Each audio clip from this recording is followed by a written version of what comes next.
À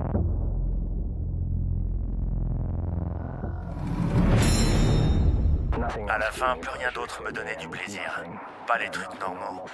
J'avais pas envie de sortir pour aller manger quelque part. Je me sentais complètement vidé, frustré, et une force me poussait à continuer.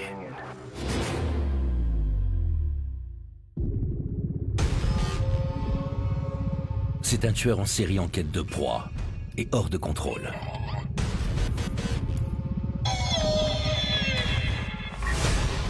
Monsieur Dahmer est devenu anthropophage à cause de l'idée folle que d'une manière ou d'une autre, ses victimes ne le quitteraient plus.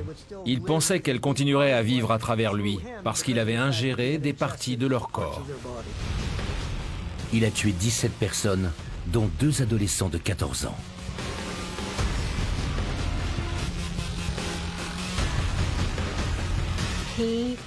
Il aimait que les corps soient chauds, alors il se livrait à des actes sexuels sur eux juste après leur mort. Il avait des rapports sexuels avec des cadavres. Les corps s'accumulent dans cet appartement digne d'un film d'horreur.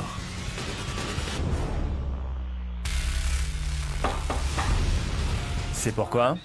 Ces policiers ont déjà senti l'odeur de cadavre, mais jamais rien de tel. Ils ne comprennent pas trop ce qui se passe, mais ils savent que c'est grave. Mais il éprouve un besoin urgent de faire une dernière victime. Il a inspiré de nombreux films comme My Friend Dahmer. Voici l'histoire de Jeffrey Dahmer, le cannibale de Milwaukee.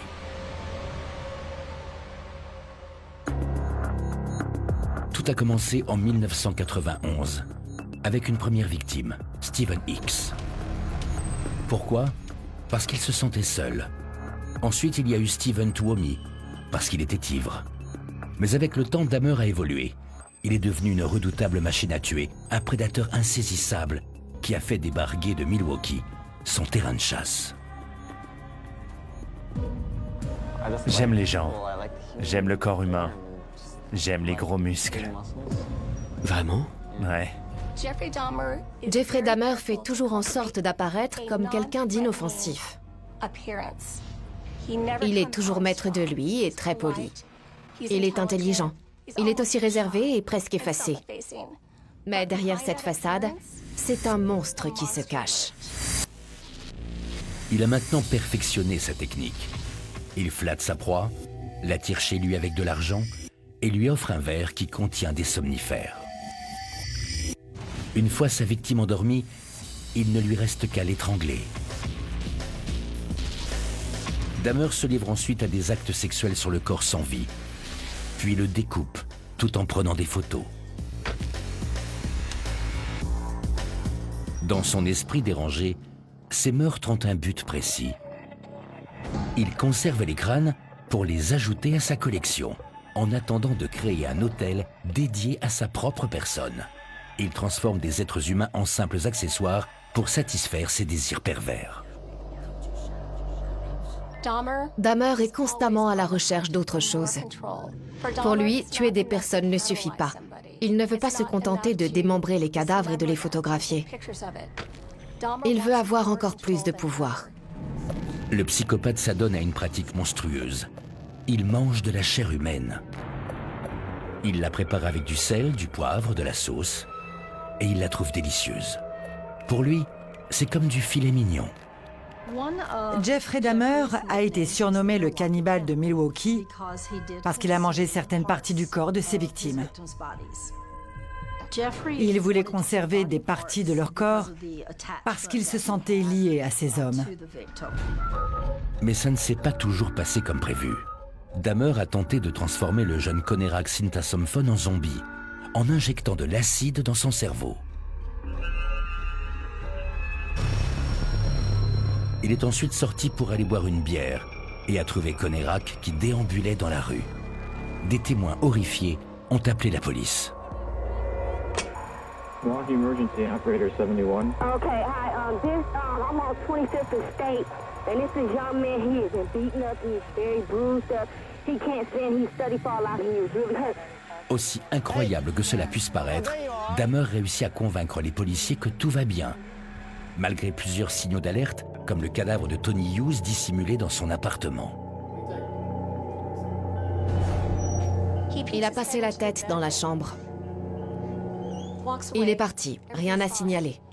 Il ne s'est pas rendu compte qu'à quelques mètres de là, le corps de Tony Hughes gisait sur le sol et qu'il était en état de décomposition. Ça faisait 3 jours qu'il était là. Je ne sais pas comment ce policier a pu passer à côté, mais c'est ce qui est arrivé. Mais pour Dahmer, l'envie de tuer est plus forte que jamais. Il commence à être imprudent et ses voisins se plaignent des odeurs nauséabondes qui émanent de chez lui. Je suis allé devant sa porte et je l'ai senti. Je lui ai dit, cette odeur vient de chez toi, Jeff. Si tu ne fais rien, je serai obligé d'appeler le propriétaire pour lui dire que cette odeur provient de ton appartement. Et récemment, Dahmer s'est fait porter malade trop souvent, au point de perdre son travail. C'était l'escalade. Il devenait négligent. Et quand on sait qu'il voulait cacher ses crimes, il devait se rendre compte qu'il commettait des erreurs. On pourrait même aller jusqu'à se demander s'il ne cherchait pas tout simplement à se faire arrêter. Il est sur le point de se faire expulser. Si cela se produit, sa collection de crânes sera découverte et tout le monde finira par savoir que Jeffrey Dahmer est un véritable monstre. Mais il s'en moque. Son appétit insatiable exige toujours plus de nouvelles victimes. Ce besoin devient plus pressant à mesure qu'il tue. Je crois que M. Dahmer n'avait plus peur d'être arrêté. C'était devenu une machine à tuer hors de contrôle. Seulement 4 jours après le meurtre d'Oliver Lacey, Dahmer repère Joseph Bradoff, 25 ans. Joseph Bradoff a une famille à nourrir. Il a 3 jeunes enfants et il vient d'emménager à Milwaukee pour trouver du travail. Quand Dahmer lui propose de gagner facilement $50, il ne peut pas refuser. Dahmer drogue et étrangle sa 17e victime. Il vient d'ajouter le nom de Joseph Bradoff à sa collection. Dans son appartement, c'est une vision d'horreur. Il y a des morceaux de cadavres partout.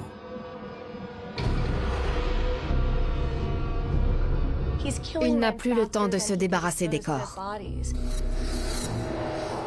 Il conserve les torses et les membres dans un congélateur et à l'intérieur d'un tonneau de 215 litres. Il y a des crânes partout.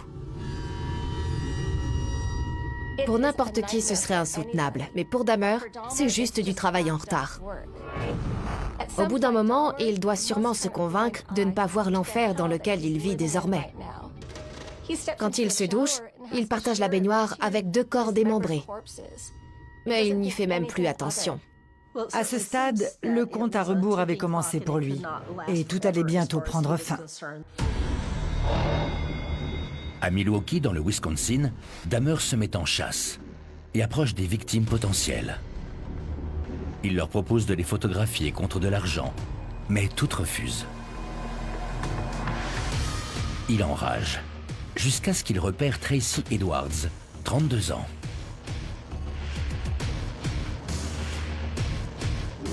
À ce moment-là, Dahmer désespère de trouver une nouvelle proie pour sa collection.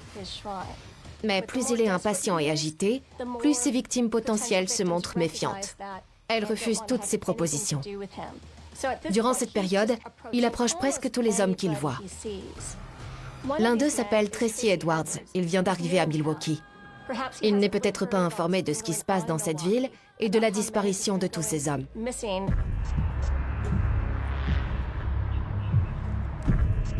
Une fois dans l'appartement, tout se passe mal.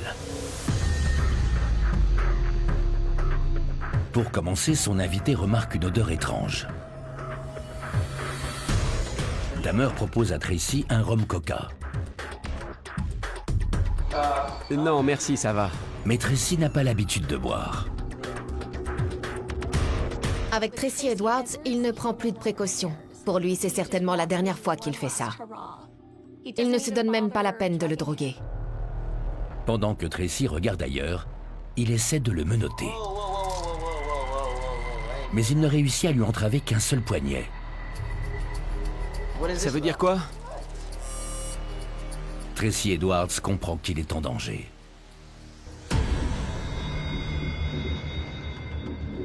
T'as une clé ou autre chose? Je vais pas pouvoir sortir avec ça.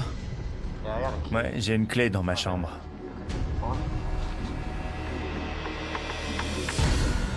Ensuite, Dahmer menace Edwards avec un couteau.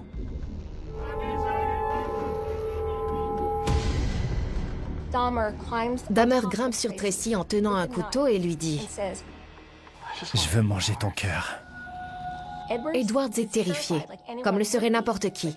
Mais il sait que s'il veut survivre, il doit garder son calme. Il se retrouve face à un homme dérangé et imprévisible. Il ne sait pas ce qu'il attend. Mais s'il réussit à garder son calme, il a peut-être une chance de s'en sortir. Jamais personne ne reste. J'ai personne. D'accord, je reste. Au bout de 4 heures terrifiantes, Tracy se prépare à s'échapper. Et si on buvait une bière? On va boire un verre dans le salon. Je suis là, je suis avec toi, tu ne crains rien, tout va bien. D'accord. Dahmer va dans la cuisine chercher d'autres bières. Je ramène des canettes. Et pendant qu'il est occupé, Tracy se précipite dehors.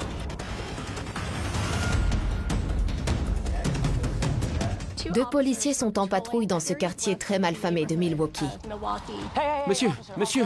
Ils le voient courir vers eux. On vous a menotté? Oui, il m'a mis des menottes. Ils ont remarqué qu'il avait des menottes à un poignet. Il avait aussi un couteau. Calmez-vous, je vais regarder ça. Je veux vérifier qu'elles ne sont pas à un de mes hommes. Ils essaient leur clé. Ça ne fonctionne pas. C'est pas des menottes de la police. Non, ce type est un vrai pervers. Et j'ai jamais rencontré quelqu'un comme lui. Ça s'est passé où? Dans l'appartement, là-bas. On va voir ça, d'accord? Accompagné de son collègue, le policier décide de se rendre à l'appartement 213. Il veut récupérer la clé des menottes et éclaircir la situation. C'est pourquoi? Quand les agents frappent à la porte du 213, ils s'attendent à parler à un déséquilibré. Ils sont surpris quand ils voient un grand blond légèrement décoiffé leur ouvrir la porte. Jeffrey Dahmer a maintenant l'habitude de s'expliquer avec des policiers. Il les laisse entrer chez lui, ce qui n'est pas très fréquent dans ce quartier difficile de Milwaukee, et il se montre poli. Il s'exprime bien, il a une allure un peu débraillée, mais il ne ressemble absolument pas à un toxicomane. Ce n'est pas un monstre, c'est un homme poli qui les accueille. Pourtant, quelque chose chez lui intrigue les policiers. Ils sont tous les deux incommodés par une odeur pestilentielle. Ces policiers ont déjà senti l'odeur de cadavre, mais jamais rien de tel. Ils ne comprennent pas ce qui se passe, mais ils savent que c'est grave. Dehors, un type avec des menottes nous a dit qu'il sortait de chez vous. Vous avez la clé de ces menottes? L'un des agents demande où sont les clés des menottes.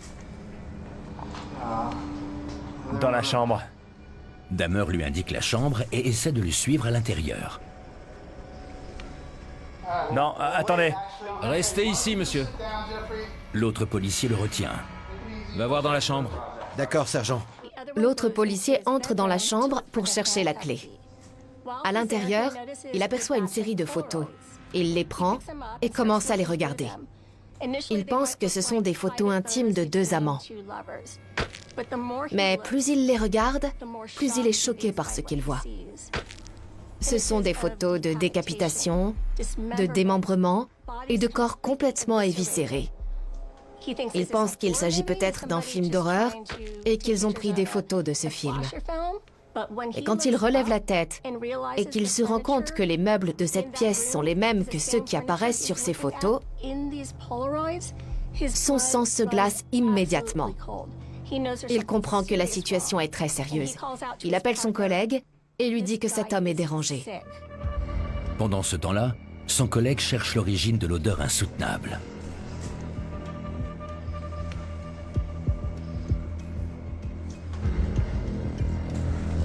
Il ouvre la porte du réfrigérateur Et là, il fait une découverte macabre. Une tête se trouve à l'intérieur. Il voit plusieurs paquets dans le réfrigérateur. Il ignore ce que c'est. Il ouvre ensuite le tiroir du bas. Là, il voit une boîte. Cette boîte contient une tête humaine qui semble le regarder. Il est complètement sous le choc. Il n'a jamais rien vu d'aussi horrible, comme presque tout le monde. Sergent, il y a un gros problème ici. Je suis curieuse, alors j'ai regardé. J'étais devant ma porte et j'ai dit « Vous ne pouvez pas m'obliger à rentrer chez moi. Je ne vous dérangerai pas, continuez votre travail. » Le policier a ensuite ouvert le réfrigérateur, il a hurlé et il est parti en courant. À ce moment-là, Jeffrey a poussé un hurlement comme un loup-garou. Un loup-garou. Calmez-vous. Pris de panique, Jeffrey Dahmer tente de se dégager. Il est prêt à tout pour sauver les morceaux de cadavres. Il a sauté au bout du canapé et il s'est élancé vers l'agent pour l'éloigner de son réfrigérateur. Il lui a dit « C'est à moi, c'est à moi. » Calme-toi, c'est fini.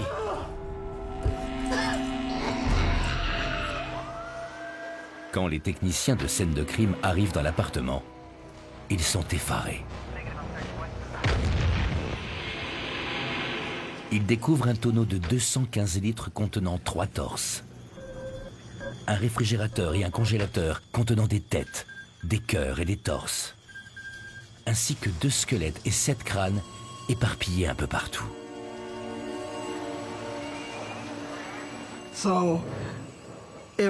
C'était tout simplement effroyable. Il n'arrêtait pas de sortir des corps. Il les sortait les uns après les autres. Je n'avais jamais vu une chose pareille. L'appartement dissimule un nombre de restes humains inimaginables. Dans un placard du couloir, une marmite en aluminium contient des mains momifiées et des parties génitales sectionnées.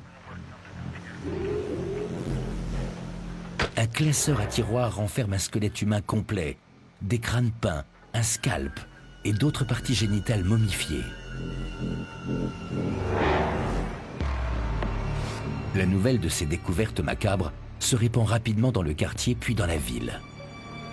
Devant l'immeuble, les familles des disparus se sont rassemblées et regardent les médecins légistes et les policiers s'affairer.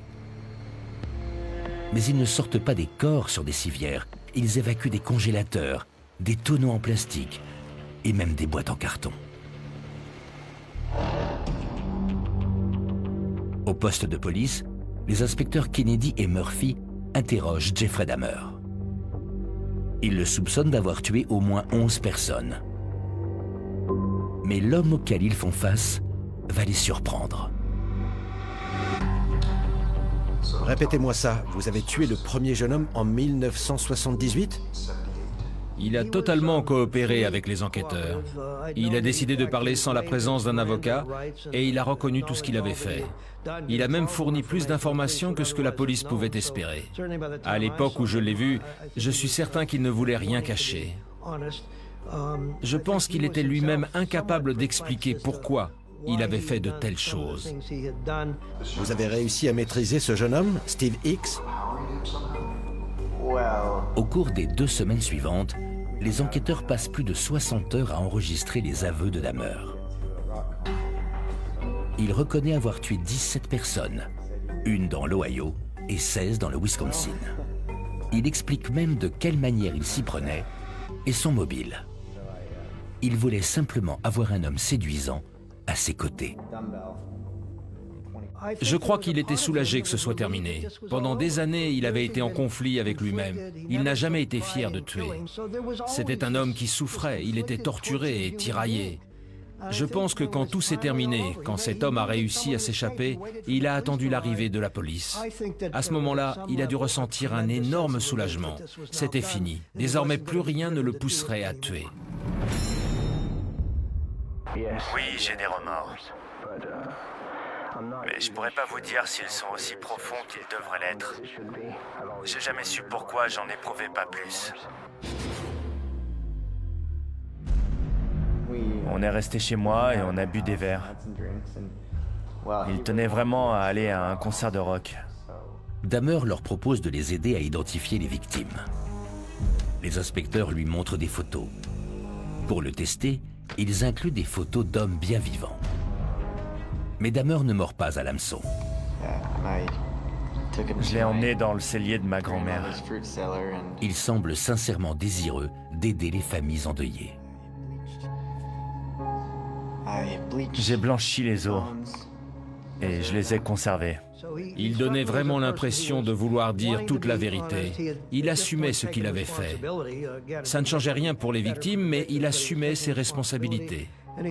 Quelque part, on avait l'impression qu'il cherchait à comprendre ce qui l'avait poussé à agir de la sorte. Les inspecteurs veulent savoir pourquoi il s'est adonné au cannibalisme.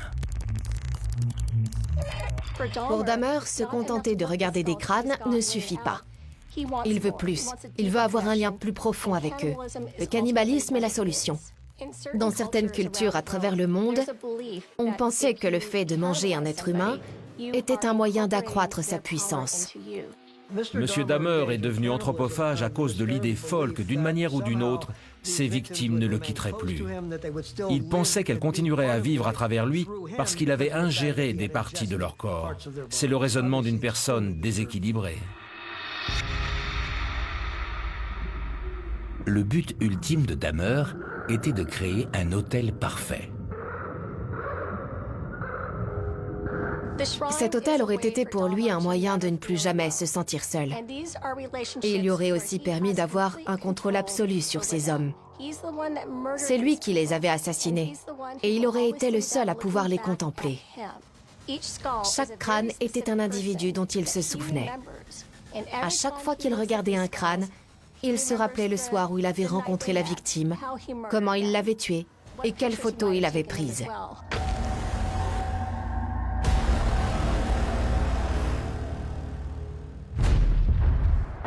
On ne résiste pas à ces pensées.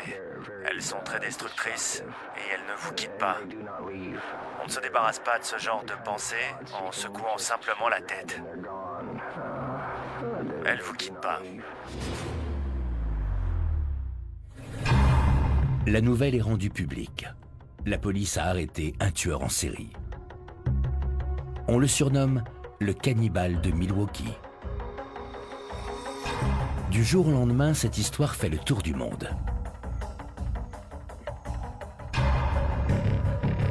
Tout le monde a été choqué. Et les gens sont venus de partout quand ils ont appris ce qui s'était passé. Je suis sortie et j'ai été obligée de courir me réfugier chez moi. Il y avait des gens partout. Il y en avait au pied des immeubles. Certains étaient montés en haut des bâtiments. S'il avait cherché à devenir le tueur en série le plus célèbre du monde, on peut dire qu'il aurait réussi.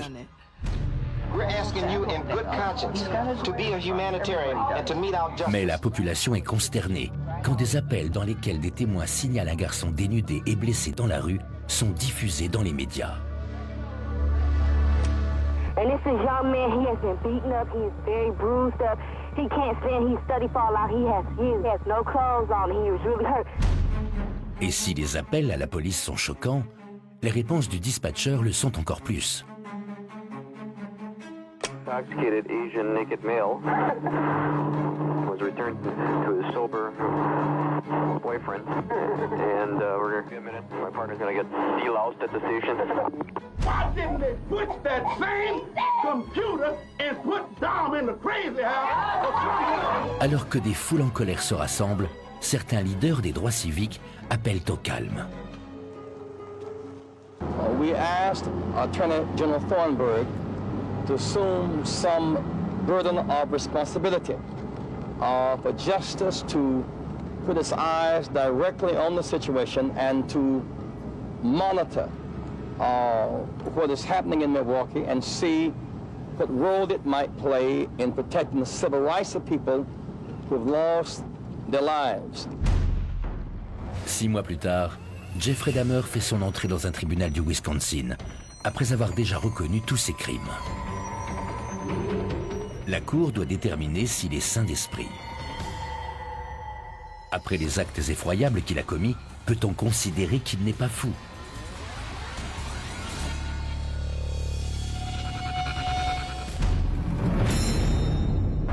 J'ai commis ces horreurs, et il est parfaitement normal que je fasse tout pour y mettre fin. Pour y mettre fin définitivement.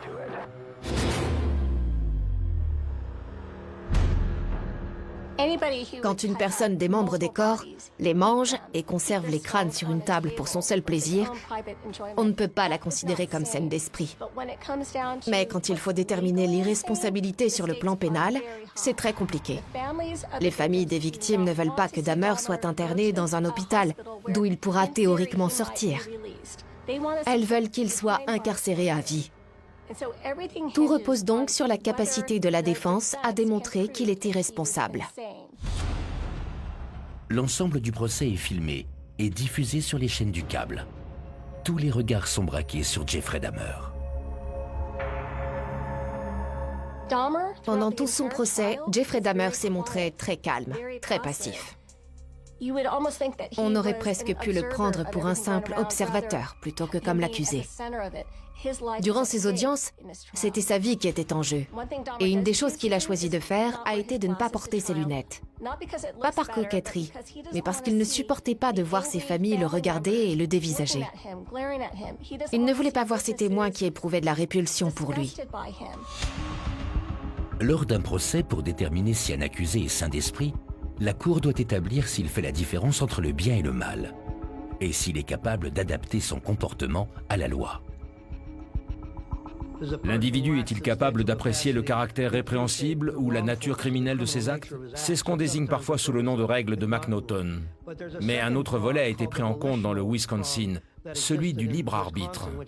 En raison d'une maladie ou d'un trouble mental, un individu est-il privé de ses facultés au point de ne pas pouvoir se conformer aux lois? C'est le point qui a été étudié dans l'affaire de M. Dahmer.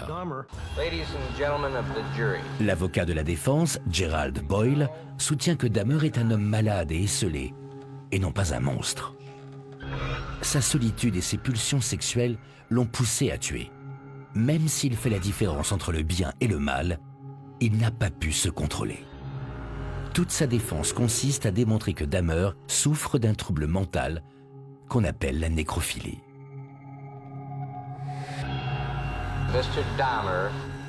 Boyle veut convaincre le jury que Dahmer est un nécrophile. Il espère démontrer que cet homme est atteint d'un mal contre lequel il ne peut pas lutter. Ce n'est pas une question de bien ou de mal. Il s'agit juste d'un homme malade et incapable de résister à ses pulsions. Voilà le point central de la défense. La nécrophilie est un trouble psychiatrique. L'individu qui en est atteint n'a pas envie d'avoir des rapports sexuels avec des personnes vivantes. Il a des fantasmes récurrents et des pulsions qui le poussent à avoir ce type de rapport avec des personnes mortes, c'est-à-dire des cadavres. Pour la plupart d'entre nous, c'est inconcevable. Rien que d'y penser, c'est atroce. Mais lui a des fantasmes et des pulsions contre lesquels il doit lutter quotidiennement pour ne pas passer à l'acte. Or to have recurrent sexually arousing fantasies, is it? That's sure abnormal to walk around all day having fantasies about having sex with corpses. J'ai voulu faire comprendre aux jurés à quel point cet homme était perturbé. Mais le procureur Michael McCann soutient que Dahmer était parfaitement capable de se contrôler. Selon lui, il cédait consciemment à ses désirs et faisait ce qui lui plaisait. Je dirais que le rôle de l'accusation est de représenter les victimes, les familles des victimes. Par conséquent, le procureur voulait que M. Dahmer soit tenu responsable de ses actes.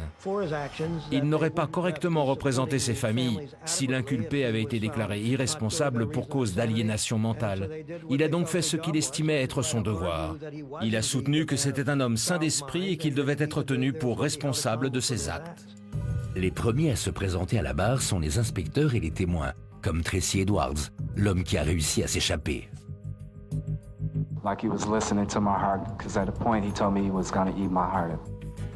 Ensuite, une armée de psychiatres de la défense et de l'accusation donne son avis, révélant au passage des comportements encore plus étranges.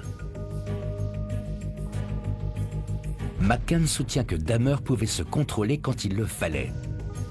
il a laissé certaines victimes s'enfuir. Ensuite, le fait de broyer des somnifères et de remplir un verre avant de sortir prouve que ces meurtres étaient prémédités. Mais est-il nécrophile?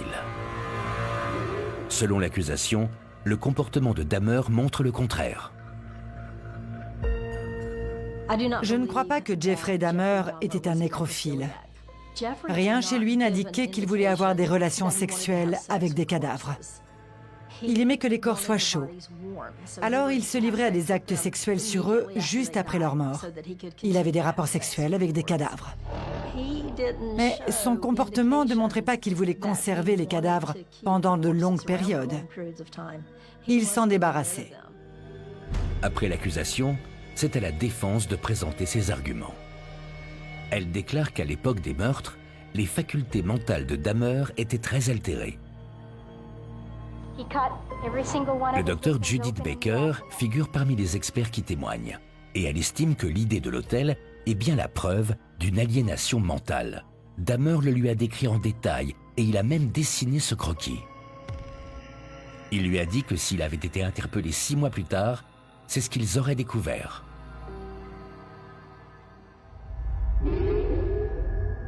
Dahmer avait choisi un modèle de table spécifique pour une raison précise. Il voulait collectionner et contempler les crânes de toutes ses victimes. Chacun d'eux représentait un souvenir bien précis, et il serait toujours là pour lui rappeler que c'est lui qui avait le contrôle, et pas eux. Dahmer ne se serait jamais senti seul tant que ces crânes lui auraient tenu compagnie. Il ne se contentait pas de tuer des gens. Pour lui, c'était un sacrifice rituel. Mais contrairement à la plupart des autels, celui-ci n'aurait pas été dédié à un dieu. Dahmer pense que cet hôtel lui aurait donné des pouvoirs surnaturels. Pour le docteur Berlin, c'est la preuve d'une aliénation mentale. Cet homme voulait créer des zombies en versant des substances corrosives dans le crâne de ses victimes, alors qu'elles étaient encore en vie. Il pensait que s'il construisait un hôtel avec les squelettes des hommes qu'il avait tués, une puissance diabolique se révélerait peut-être à lui. Ce n'est pas le comportement d'un homme sain d'esprit, mais extrêmement perturbé. Il est loin d'être normal, si je peux utiliser ce terme. Dans l'appartement 213, Dahmer est le seul dieu. Il pense qu'une fois que les crânes de ses victimes seront alignés sur cette table, elles le vénéreront. «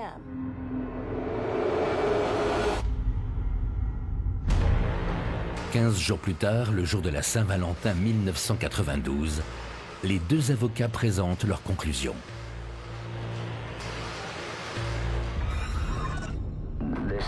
C'est tout simplement le point final d'une existence qui a été gâchée. Et on peut dire que le résultat est vraiment déprimant. C'est l'histoire d'une vie malsaine, pathétique, misérable et pitoyable. Ce n'est rien d'autre. Est-ce que ça servira à quelqu'un? J'en sais rien.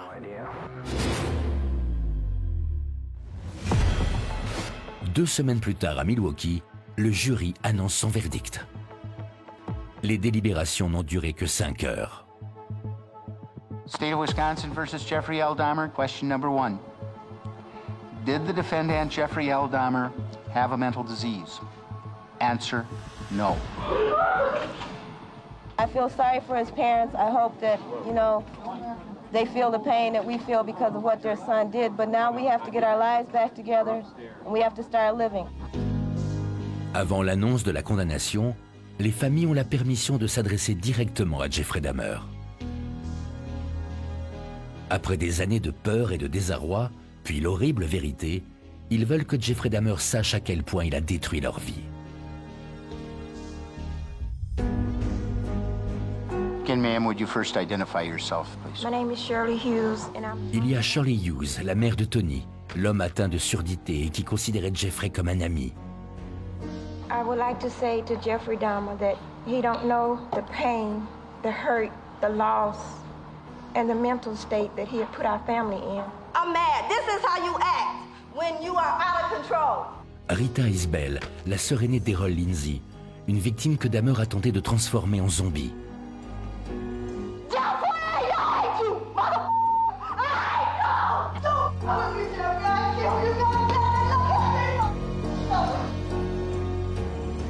Dorothy Strother, la mère de Curtis, qui a fait confiance à Dahmer quand il lui a proposé de l'aider dans sa carrière de mannequin. You took my 17-year-old son away from me. I'll never get a chance to tell him that I loved him, and for that I can never forgive you. You almost destroyed me, but I refuse to let you destroy me. I will carry on. Tellement de victimes, tellement de chagrin, de colère et de souffrance. Jeffrey, you are el diablo, el puro diablo que estaba suelto en las calles de nosotros. That means the devil, the pure devil that walked our streets and was loose. I want to let you know, Jeffrey Dahmer, about the pain that you caused my family. That was my baby boy that you took away from me. He destroyed the baby of the family, and I hope you go to hell.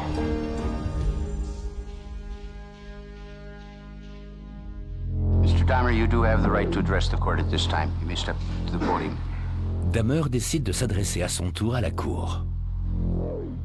I know society will never be able to forgive me. I know the families of the victims will never be able to forgive me for what I have done. I have seen their tears, and if I could give my life right now to bring their loved ones back, I would do it. I am so very sorry.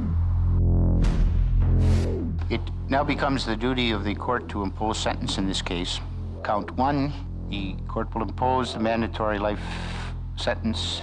Count 2, life imprisonment. Count 3, life imprisonment. 2 jours plus tard, le juge condamne le tueur en série à 15 peines consécutives d'emprisonnement à vie. 3 mois après, il écope d'une nouvelle peine de prison à perpétuité pour la mort de Stephen Hicks, qui a été assassiné dans un autre État. Au total, c'est à 900 ans de détention que Jeffrey Dahmer est condamné. And that is to see that this defendant never again has the opportunity to walk the streets of our community as a free man.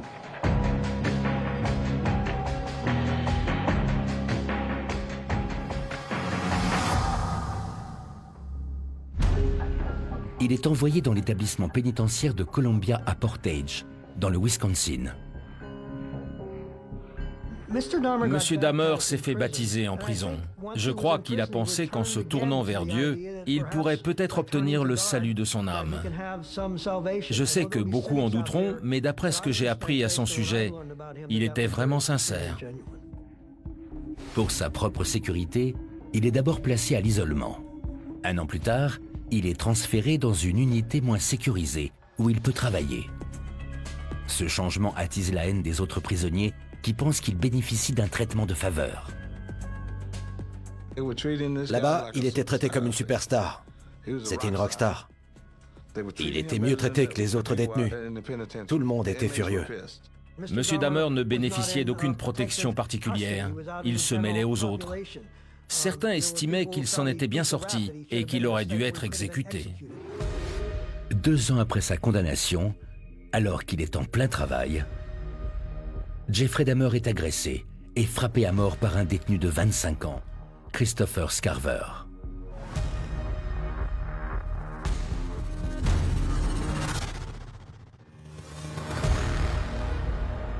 On disait qu'il s'entendait bien avec lui.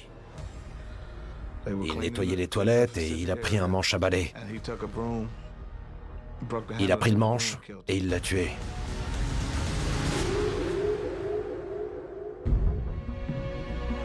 Si certains sont horrifiés, d'autres exultent de joie. He wasn't human, so he deserved more than that. They should have killed him a long time ago. Good. I just feel like only thing that I'm not happy about is our family was cheated out of a body. His family still have his body. When they go to his funeral or to identify him, they have a whole body to look at. We didn't have anything left of Earl. We had to remember our loved one the last time we saw him. That's how we remember him. Ce sont des choses qui arrivent. Beaucoup étaient contents. Personnellement, je connais beaucoup de gens qui ont été heureux en apprenant sa mort. Je n'ai jamais dit ça à personne. Quand on a appris à la télévision que Jeffrey avait été tué, tout le monde s'est levé et a applaudi. Moi, J'ai éclaté en sanglots et je suis montée dans ma chambre. Je me suis enfermée à clé pour que personne ne me voie pleurer. Maintenant, il est mort. Quel gâchis. Il n'a même pas accompli ce qu'il voulait, c'est-à-dire trouver l'âme sœur, quelqu'un qui l'aurait aimé. Aujourd'hui, des décennies plus tard, le monde réagit encore avec dégoût et incrédulité en entendant l'histoire de Jeffrey Dahmer. Comment a-t-il pu commettre de tels actes? Pourquoi personne ne s'en est aperçu plus tôt? Et cela pourrait-il se reproduire? Je trouve le cas de M. Dahmer très intéressant. Il ne s'agit pas de lui pardonner les horreurs qu'il a commises. Chercher à expliquer ses actes ne signifie pas qu'on est insensible au sort de ses victimes ou qu'on veuille lui trouver des excuses.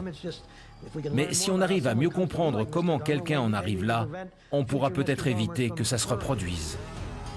Je crois que le fait d'avoir une meilleure connaissance sur le développement sexuel d'un individu, qu'il soit normal ou anormal, est très important. Nous percevons la plupart des tueurs en série comme des monstres. Ils sont inhumains et leurs actes nous paraissent inconcevables. Mais Jeffrey Dahmer avait une petite part d'humanité qui était presque déconcertante. On peut comprendre son besoin de compagnie, sa solitude. Pour moi, l'explication à tout ce qu'il a pu faire est la recherche d'un partenaire. Il cherchait quelqu'un qui resterait avec lui et qui l'accepterait tel qu'il était. Et le seul moyen pour lui d'y parvenir, c'était d'en créer un lui-même. Il représente un chapitre sombre de l'histoire américaine. Et tout le monde espère qu'il n'y aura plus jamais quelqu'un comme lui. Jeffrey Dahmer, le cannibale de Milwaukee. Un homme profondément déséquilibré qui nous rappelle sans cesse que notre société engendre parfois des monstres.